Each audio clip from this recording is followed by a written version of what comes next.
The air in the greenhouse was thick and warm, carrying the sweet-rot scent of alien pollen and the damp earth smell of home. To June, it was the only perfume that mattered. Her fingers, calloused and stained a permanent green-brown, traced the vein of a leaf the color of a twilight sky. This was her world, her quiet kingdom. The Aurora station was a cluster of domes clinging to a rust-colored cliff, on a planet officially designated PX47, a dot on no one's star chart. But to her, it was the entire universe. Here, the only voices were the whisper of leaves and the hum of the climate control, a solitude she had carved out for herself with stubborn determination.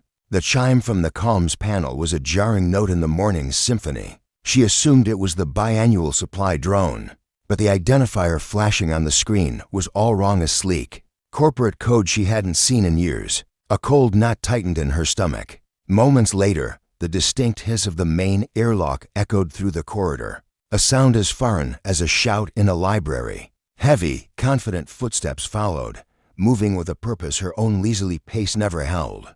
She didn't move to intercept them. Let them find her. She remained among her ferns, a sovereign in her overgrown court. A man ducked under the archway of woven crimson vines, his posture stiff in his pristine gray corporate jumpsuit. He held a datapad like a shield, and his eyes, a cool and assessing gray, scanned the lush chaos with barely concealed disapproval for the humidity beating on his collar. June Arden? His voice was too loud, shattering the greenhouse's gentle acoustics.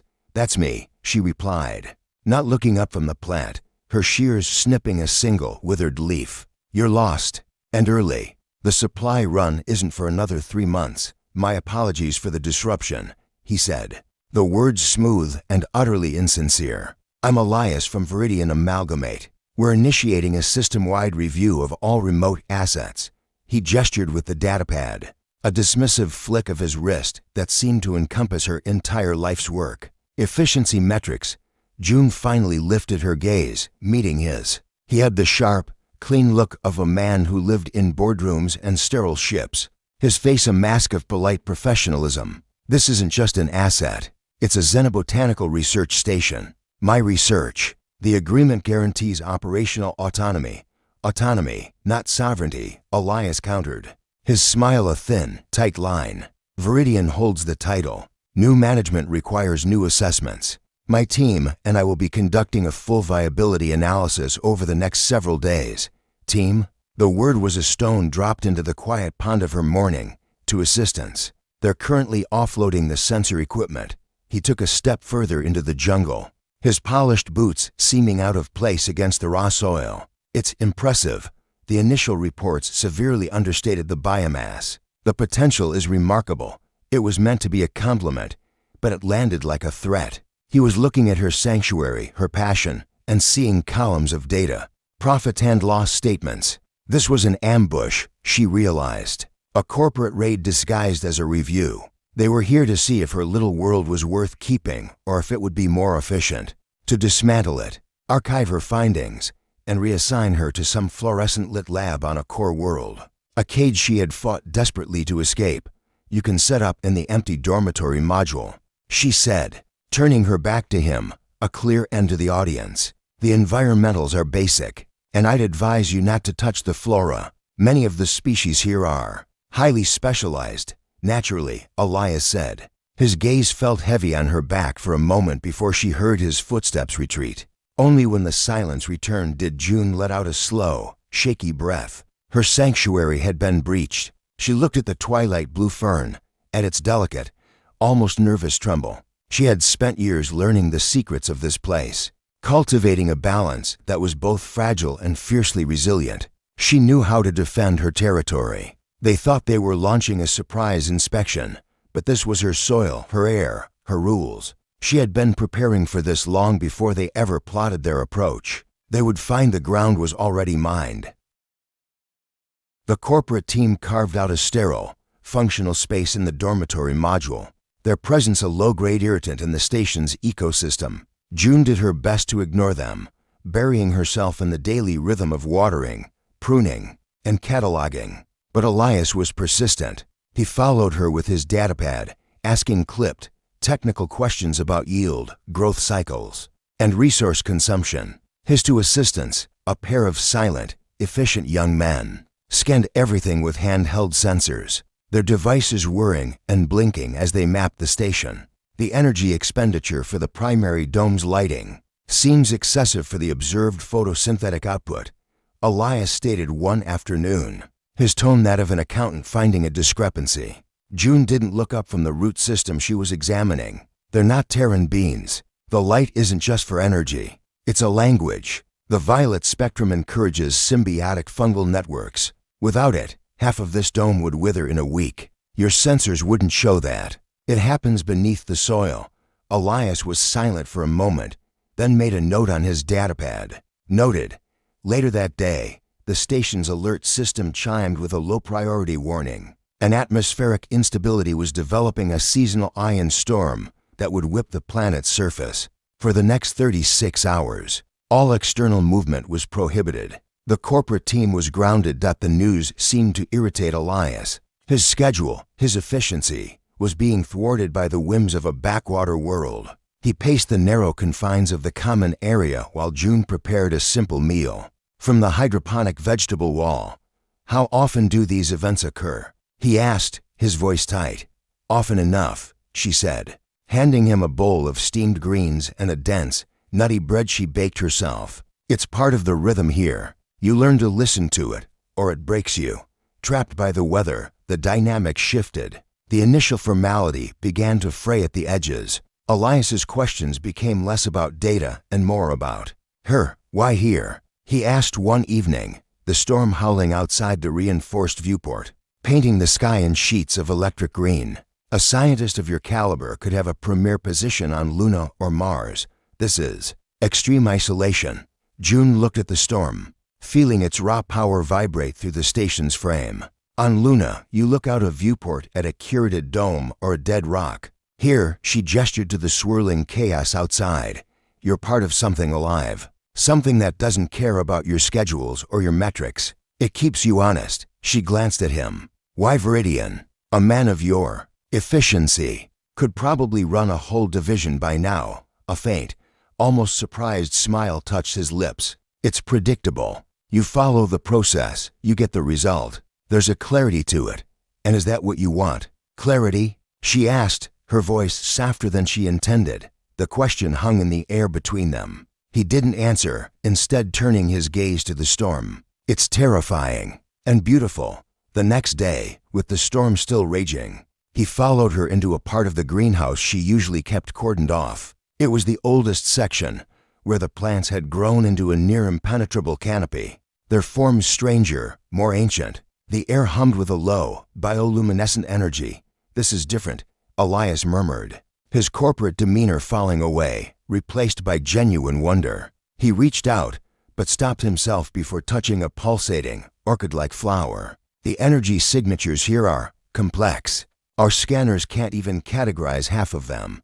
This is the heart of the station, June said, her guard lowering slightly in the face of his unfeigned awe. These are the first specimens I cultivated. They're not the most useful or productive, but they're the most. Themselves, he watched as she tended to them, her movements not just efficient, but tender. She spoke to them in low tones, not with words, but with a gentle hum, her fingers brushing leaves as if greeting old friends. You have a different relationship with them, he observed, his datapad hanging forgotten at his side. They're not just subjects, she said. They're my community, the only one I have. The admission slipped out, raw and unvarnished. His eyes met hers, and for the first time, she saw no calculation in them, only a deep, reflective curiosity. The storm outside was a distant roar, but in the humming, glowing quiet of the hidden garden, a different kind of energy was building, fragile and unexpected. The corporate assessor was gone, and in his place was just a man, discovering a world he never knew existed, and the woman who was its soul. The storm passed, leaving a world scrubbed clean and glittering under a bruised sky. The strange intimacy of the past 2 days, however, lingered in the station's air, a delicate thread connecting June and Elias. He no longer followed her with his datapad held like a weapon. Instead, he asked questions, his genuine curiosity about the symbiotic relationships and the silent language of the plants, slowly dismantling the walls she had built around herself. She found herself explaining the way the silver moss communicated through subtle electrical pulses, how the weeping willow trees shared nutrients through interconnected root systems. He listened, truly listened, and the sharp corporate angles of his face seemed to soften in the greenhouse's dappled light. It was on the third morning after the storm that the thread snapped. The comms panel in the common area chimed with a Priority 1 alert, a sound June had only ever heard during system-wide failures. Elias, who was sharing a morning tea she had made from a calming, mint-like herb, stiffened. His professional mask slammed back into place so quickly it was jarring. "Excuse me," he said. His voice clipped and moved to the panel.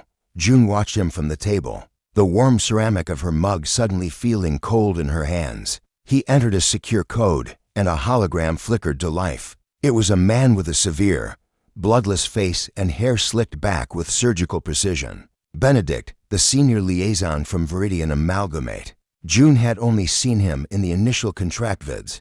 Elias, Benedict's voice was thin, reedy, and utterly devoid of warmth. "Report. The storm delay was not accounted for in the projection model. The assessment is nearly complete." "Sir," Elias replied, his posture rigid. "The station's operational value is complex. The head researcher has developed unique, non-replicable cultivation methods that..." "Irrelevant," Benedict interrupted, the word a whip crack. "The board has made its decision. The resource allocation for fringe outposts no longer aligns with our cue for strategic pivot. The Aurora station is to be decommissioned. All biological assets are to be cataloged for cryopreservation and transport to the central Genobank on Ceres. The physical structure is to be scrapped." The words landed on June like physical blows. Decommissioned, scrapped, her home, her life's work, reduced to corporate jargon. Elias single quotes S jaw tightened. "Sir, with all due respect, the unique environment here presents a significant. The unique environment is a money pit." "Elias," Benedict snapped, "your final directive is to secure all primary and secondary data cores, facilitate the preservation team's arrival in 72 hours, and prepare the researcher Arden for reassignment. Her contract is being transferred to the Ceres facility, effective immediately." June stood up, her chair scraping against the floor. The sound made Elias flinch. He hadn't realized she could hear. "Is that understood, Elias?" Benedict's voice was a final, cold pressure. Elias's eyes met June's across the room. In them, she saw a war, a conflict between the dutiful corporate soldier and the man who had just spent days marveling at a pulsating orchid. For a terrifying second, she thought he would look away, would cave. "Understood," Elias said, his voice hollow. The hologram of Benedict winked out. The silence in the common area was absolute, broken only by the faint, ever-present hum of the greenhouse. Elias turned to face her fully, his face pale. "June, get out," she whispered, the words trembling with a fury so deep it was cold. "Get out of my sight. You have to understand the corporate structure. I understand perfectly." She cut him off, her voice rising. "You came here with your smiles and your questions, mining for information. You were the friendly face before the execution. You assessed my life and found it lacking. Well, your assessment is over." She pointed a shaking finger towards the dormitory module. "Go, pack your things. Your work here is done." He looked at her, a torrent of unspoken words trapped behind his eyes. "Apologies, explanations, please." But he saw the absolute, unyielding fire in her gaze. He had crossed from being an unwelcome guest to being the enemy. He gave a short, tight nod and left the room. June stood alone, the silence of the station pressing in on her. It was over. The ambush she had long feared had been sprung. But as she stood there, her heart hammering, her gaze fell upon the entrance to her hidden garden. A slow, grim smile touched her lips. They thought they had the power. They thought they could just take what was hers. But Benedict, in all his corporate wisdom, and Elias, in all his conflicted efficiency, had made one fatal miscalculation. They had given her 72 hours, and they had severely underestimated what a woman who had learned to speak to the plants could do. When her home was threatened, the corporate gambit was on the table. Now it was her turn to play her hand.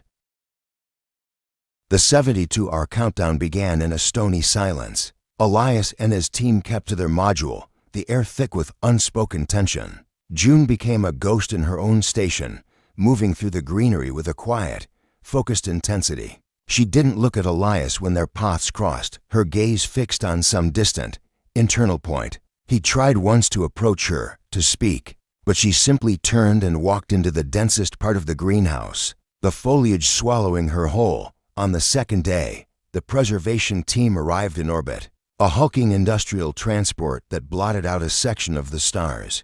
A crisp, automated message hailed the station, requesting landing coordinates and system access codes. From the control room, Elias prepared to respond, his finger hovering over the comms panel.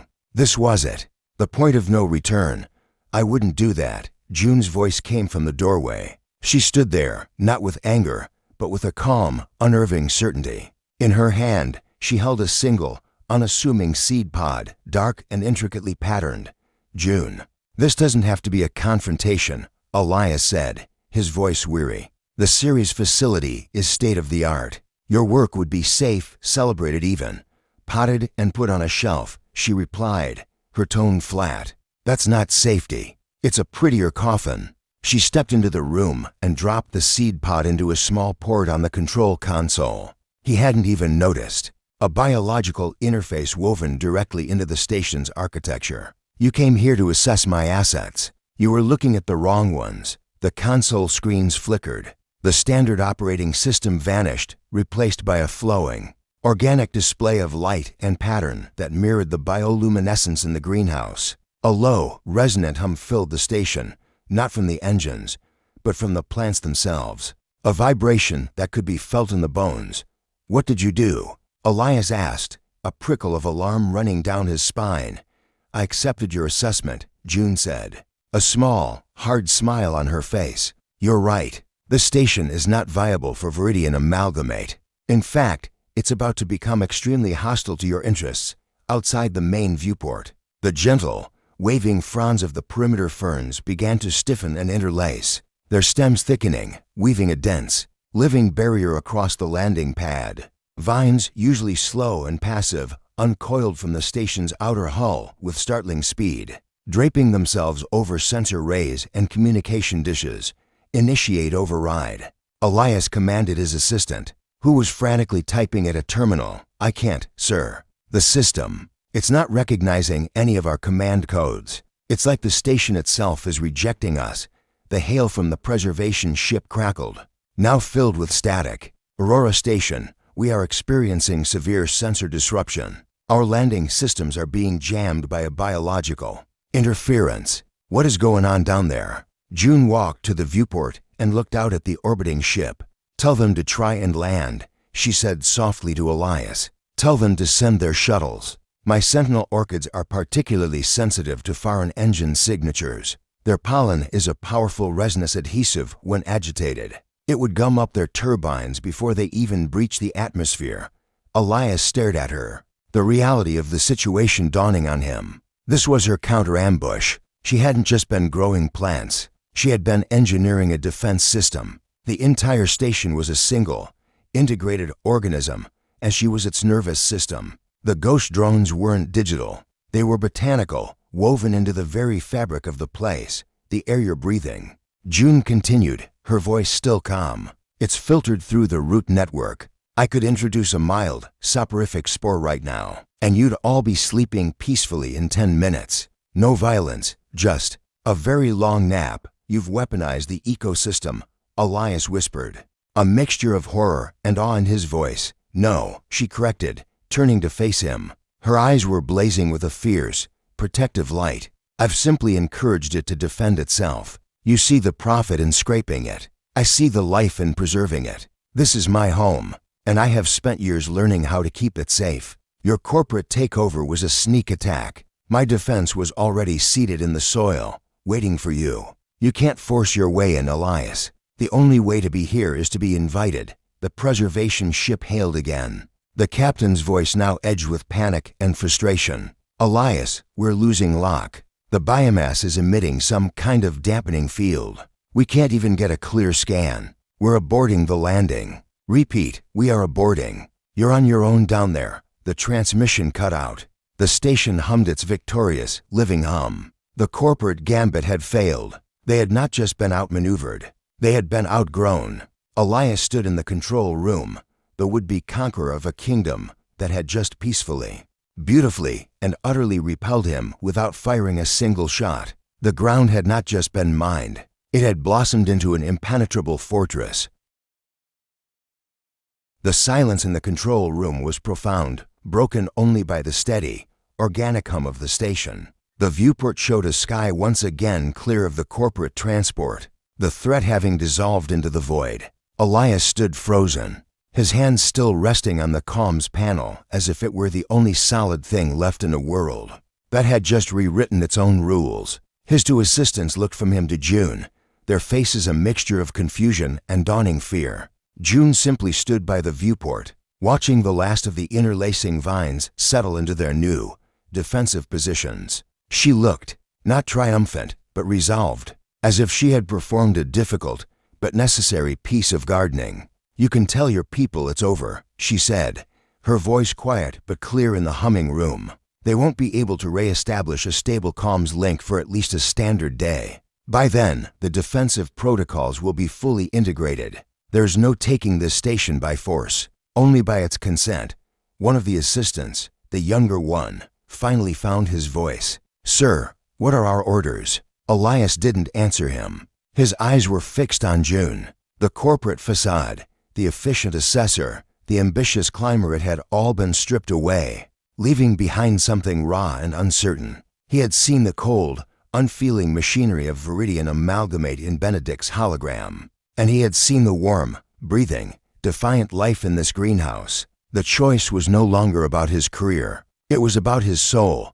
He took a slow, deliberate step away from the console, then another. He walked past his bewildered assistants, his gaze never leaving June. Your orders, Elias said, his voice strangely calm, are to pack your personal effects. Prepare the survey shuttle for departure. And you, sir? The assistant asked. Elias stopped a few feet from June. He looked at her, really looked at her, the soil under her nails, the fierce light in her eyes, the absolute certainty in her posture. He saw the keeper of this impossible, beautiful world.